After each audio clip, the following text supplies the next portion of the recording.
Кетти. Бүгүн 11 сентябрь 2021 жыл Жайыл ата коому бүгүн жакшы иш чара жасадык. Жайыл ата коомунун түзүлгөндүгүнө мамлекеттүүлүктүн 30 жылдыгына карата жана ошондой эле кыргыз тил майрамын биз жылда мына 3-жылды өткөрүп келатабыз, салтка айландырып алдык.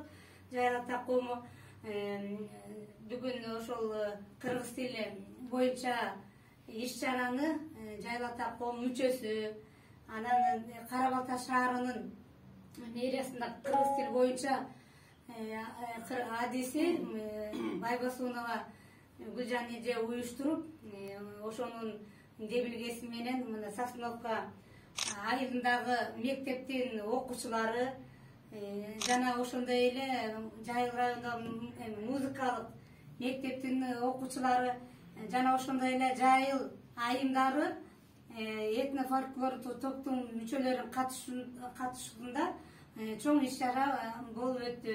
5-канал келип тартты. Анан ошондон тышкары биз дагы баардыгына катышкандардын баардыгына грамота менен сыйлаганга аракет кылдык.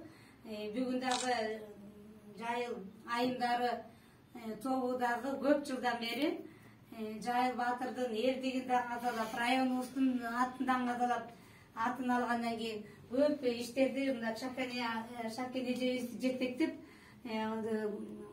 Москвага дагы барып келишти. Ошондой эле жакы телевидениелерде дагы Жайыл жергеси деген ыр менен чыгып келатасыздар. Ушул Жайыл жергеси деген ырдын өзү эле кандай бизге күч кубат берет. Жайыл району бар экен деген Жайыл баатырдын 300 жылдыгында ыргалган ыр эле Шайлообек Дүйшеевдин чыгармасы болот. Анан сиздерге да абдан ыраазычылык билдирип, Жайыл ата коомунун грамотасы менен сыйлап коюуга уруксат этиңиздер. Кыргыздын маданиятына дагы, тарыхына дагы баардык жагында сиздердин салымыңыздар чоң. Момунткулова шаар бүбү эжени ардак грамота менен сыйлап коеюн. Кут болсун. Жана ошондой эле Омуркулова Бурма Сапановнан сыйлап коеюн. Иманкулова Берида эже кут болсун грамотамыз. Иманкулова Айнура Океновна сыйлыгыңыздар кут болсун. Мындай грамоталарды төшкөндүлөрдүн далайын ала атарсыздар, дагы ушундай жакшы ийгиликтерге жетише бериңиздер. Ден соолукта болуңуздар.